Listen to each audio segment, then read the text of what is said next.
ತುಮಕೂರಿನ ಹೆಸರನ್ನ ಬದಲಾವಣೆ ಮಾಡ್ತಾ ಇದ್ದಾರೆ. ಬೆಂಗಳೂರು ಉತ್ತರ ಅನ್ನುವಂತಹ ನಿಟ್ಟಿನಲ್ಲಿ ಹೆಸರನ್ನು ಇಡಲಾಗುತ್ತೆ ಅನ್ನುವಂತಹ ಚರ್ಚೆಯ ವಿಷಯಕ್ಕೆ ಇದೀಗ ಜಿಲ್ಲಾ ಉಸ್ತುವಾರಿ ಸಚಿವ ಹಾಗೆ ಗೃಹ ಸಚಿವರಾಗಿರ್ತಕ್ಕಂಥ ಡಾಕ್ಟರ್ ಜೆ ಪರಮೇಶ್ವರ್ ಸ್ಪಷ್ಟನೆಯನ್ನ ನೀಡಿದ್ದಾರೆ. ಕಲ್ಪತರುನಾಡು ಅನ್ನುವಂತಹ ಹೆಸರನ್ನ ಬದಲಾವಣೆ ಮಾಡುವಂತಹ ನಿಟ್ಟಿನಲ್ಲಿ ಸರ್ಕಾರ ಹೊರಟಿದೆ, ನಿರ್ಧಾರವನ್ನ ತೆಗೆದುಕೊಂಡಿದೆ. ಇದು ಸರಿಯಲ್ಲ ಅನ್ನುವಂತಹ ನಿಟ್ಟಿನಲ್ಲೂ ಕೂಡ ಪರ ವಿರೋಧ ಚರ್ಚೆಗಳು ನಡೀತಾ ಇರತಕ್ಕಂತಹದ್ದು. ಈ ಒಂದು ವಿಚಾರಕ್ಕೆ ಸಂಬಂಧಪಟ್ಟಂತೆ ಇದೀಗ ಪ್ರತಿಕ್ರಿಯೆಯನ್ನ ಕೊಟ್ಟಿರತಕ್ಕಂಥ ಡಾಕ್ಟರ್ ಜೆ ಪರಮೇಶ್ವರ್ ಸ್ಪಷ್ಟ ಹೇಳಿಕೆಯನ್ನ ನೀಡಿದ್ದಾರೆ. ಈ ಒಂದು ಶತಾಯಗತಾಯವಾಗಿ ಏನು ತುಮಕೂರು ಹೆಸರನ್ನ ಬದಲಾವಣೆ ಮಾಡ್ತಾರ ಅಥವಾ ತುಮಕೂರಿಗೆ ಇರ್ತಕ್ಕಂಥ ಹೆಸರನ್ನ ಬದಲಾವಣೆ ಮಾಡೋದ್ರ ಮೂಲಕವಾಗಿ ಈ ಒಂದು ಹೊಸ ಹೆಸರನ್ನೇನಾದರೂ ಕೂಡ ಸೇರ್ಪಡೆ ಮಾಡ್ತಾರ ಅಥವಾ ಬೆಂಗಳೂರಿಗೆ ತುಮಕೂರನ್ನ ಸೇರ್ಪಡೆ ಮಾಡ್ತಾರ, ಇಂತಹ ಒಂದು ವಿಚಾರವನ್ನ ಇದೀಗ ಪ್ರಸ್ತಾಪ ಮಾಡಿರ್ತಕ್ಕಂಥದ್ದು. ಹಿಂದೆ ಕೂಡ ತುಮಕೂರು ನಗರದ ವಿಚಾರಕ್ಕೆ ಸಂಬಂಧಪಟ್ಟಂತೆ ಅಥವಾ ತುಮಕೂರಿನ ವಿಚಾರಕ್ಕೆ ಸಂಬಂಧಪಟ್ಟಂತೆ ಹೆಸರು ಬದಲಾವಣೆ ಅಥವಾ ಸೇರ್ಪಡೆ ಆಗತಕ್ಕಂಥ ವಿಚಾರಗಳಿಗೆ ಸಂಬಂಧಪಟ್ಟಂತೆ ಒಂದಿಷ್ಟು ಚರ್ಚೆ ಆಗ್ತಾ ಇತ್ತು. ಇದೀಗ ಸಾಧನಾ ಸಮಾವೇಶದಲ್ಲಿ ಗೃಹ ಸಚಿವರಾಗಿರ್ತಕ್ಕ ಏನು ಡಿಸಿಎಂ ಆಗಿರುವಂತಹ ಡಿ.ಕೆ. ಶಿವಕುಮಾರ್ ಒಂದು ಹೇಳಿಕೆಯನ್ನ ಕೊಡ್ತಾ ಹೋಗ್ತಾರೆ. ತುಮಕೂರಿಗೆ ತನ್ನದೇ ಆದಂತಹ ಹೆಸರಿರ್ತಕ್ಕಂಥದ್ದು, ಹೀಗಾಗಿ ಆ ಒಂದು ಜಿಲ್ಲೆ ತುಮಕೂರಿಗೆ ಹತ್ತಿರ ಇರೋದ್ರಿಂದಾಗಿ ಒಂದಿಷ್ಟು ನಿರ್ಧಾರವನ್ನು ತೆಗೆದುಕೊಳ್ಬೇಕಾಗತ್ತೆ ಅನ್ನುವಂತಹ ನಿಟ್ಟಿನಲ್ಲಿ ಮಾತನಾಡೋದಕ್ಕೆ ಮುಂದಾದ್ರು. ಆ ಒಂದು ವಿಚಾರದ ಬಗ್ಗೆ ಇದೀಗ ಪ್ರಸ್ತಾಪ ಮಾಡಿರತಕ್ಕಂತಹದ್ದು. ಸಾಕಷ್ಟು ವಿರೋಧ ಪರ ಚರ್ಚೆಗಳು ನಡೀತಾ ಇದೆ. ಇದೆಲ್ಲದರ ನಡುವೆ ಗೃಹ ಸಚಿವರಾಗಿರ್ತಕ್ಕಂಥ ಡಾಕ್ಟರ್ ಜೆ ಪರಮೇಶ್ವರ್ ಕೂಡ ಈ ಬಗ್ಗೆ ಪ್ರತಿಕ್ರಿಯೆಯನ್ನ ಕೊಟ್ಟಿದ್ದಾರೆ.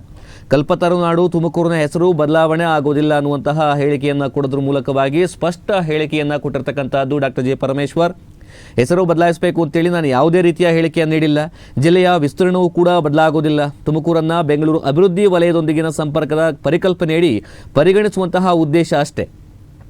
ಜಿಲ್ಲೆಯ ಸರ್ವಾಂಗೀಣ ಮತ್ತು ಸರ್ವತೋಮುಖ ಅಭಿವೃದ್ಧಿಗೆ ಮತ್ತಷ್ಟು ವೇಗ ನೀಡೋದಾಗಿದೆ. ಬೆಂಗಳೂರು ಮಾದರಿಯ ಮೂಲಸೌಕರ್ಯ, ಕೈಗಾರಿಕೆ ಮತ್ತು ಹೂಡಿಕೆ ಅವಕಾಶಗಳ ಸಂಪರ್ಕದಿಂದ ತುಮಕೂರಿಗೆ ಹೆಚ್ಚಿನ ಹೂಡಿಕೆಗಳು ಹರಿದು ಬಂದು ಉದ್ಯೋಗ ಹಾಗೂ ಆರ್ಥಿಕ ಚಟುವಟಿಕೆಗಳು ವೃದ್ಧಿಯಾಗಲಿವೆ ಅನ್ನುವಂತಹ ನಂಬಿಕೆ ಇದೆ. ಯಾವುದೇ ಕಾರಣಕ್ಕೂ ತುಮಕೂರಿನ ಹೆಸರು, ಗೌರವ ಮತ್ತು ಅಸ್ಮಿತೆಗೆ ಧಕ್ಕೆ ಆಗೋದಿಲ್ಲ. ಕಲ್ಪತರುನಾಡು ಎಂಬಂತಹ ತನ್ನ ವೈಶಿಷ್ಟ್ಯ ಮತ್ತು ಗುರುತನ್ನು ತುಮಕೂರು ಸದಾ ಉಳಿಸಿಕೊಂಡೇ ಮುಂದುವರಿಯುತ್ತೆ. ಆದ್ದರಿಂದ ಈ ಒಂದು ವಿಚಾರದಲ್ಲಿ ಸಾರ್ವಜನಿಕರು ಯಾವುದೇ ತಪ್ಪು ಕಲ್ಪನೆಗೆ ಒಳಗಾಗ್ತಕ್ಕಂಥ ಅಗತ್ಯ ಇಲ್ಲ ಅಂತ ಹೇಳಿ ಡಾಕ್ಟರ್ ಜಿ ಪರಮೇಶ್ವರ್ ಈ ಬಗ್ಗೆ ಸ್ಪಷ್ಟ ಹೇಳಿಕೆಯನ್ನ ನೀಡಿದ್ದಾರೆ. ನಾನು ತುಮಕೂರು ಹೆಸರು ಬದಲಾವಣೆ ಮಾಡಿ ಅಂತ ಹೇಳಿದಿನ. ತುಮಕೂರು ಹೆಸರು ಬದಲಾವಣೆ ಆಗಲ್ಲ, ನಮ್ಮ ವಿಸ್ತೀರ್ಣನೂ ಬದಲಾವಣೆ ಆಗೋದಿಲ್ಲ.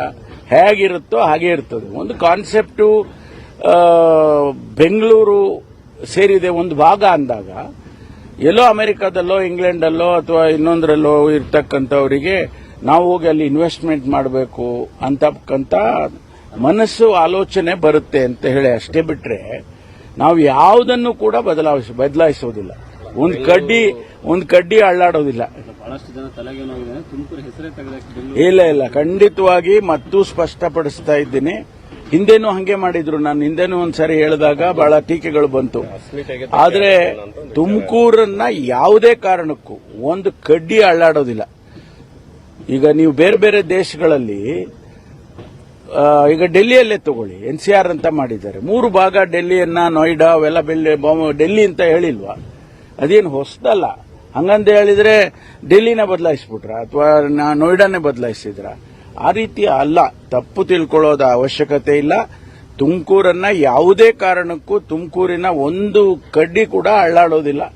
ತುಮಕೂರು ಹಾಗೆ ಇರುತ್ತೆ, ತುಮಕೂರು ತಾಲೂಕು ಹಾಗೆ ಇರುತ್ತೆ. ಆದರೆ ಜಿಲ್ಲೆಯನ್ನ ನಾವು ಬೆಂಗಳೂರಿಗೆ ಒಂದು ಭಾಗ ಅನ್ನೋದನ್ನ ಒಂದು ಕಾನ್ಸೆಪ್ಟ್ ಅನ್ನ ಪ್ರಮೋಟ್ ಮಾಡಿದ್ರೆ ನಮಗೆ ಹೆಚ್ಚು ಇನ್ವೆಸ್ಟ್ಮೆಂಟ್ ಬರುತ್ತೆ ಮತ್ತು ನಮಗೂ ಕೂಡ ತುಮಕೂರು ಎಲಿವೇಟ್ ಆಗುತ್ತೆ ಅನ್ನೋದು ಅಷ್ಟೇ ಉದ್ದೇಶ ಬಿಟ್ರೆ ಬೇರೆ ಯಾವುದೇ ದುರುದ್ದೇಶ ಇದರಲ್ಲಿ ಇಲ್ಲ. ಕಾನ್ಸೆಪ್ಟ್ ಅಷ್ಟೇ.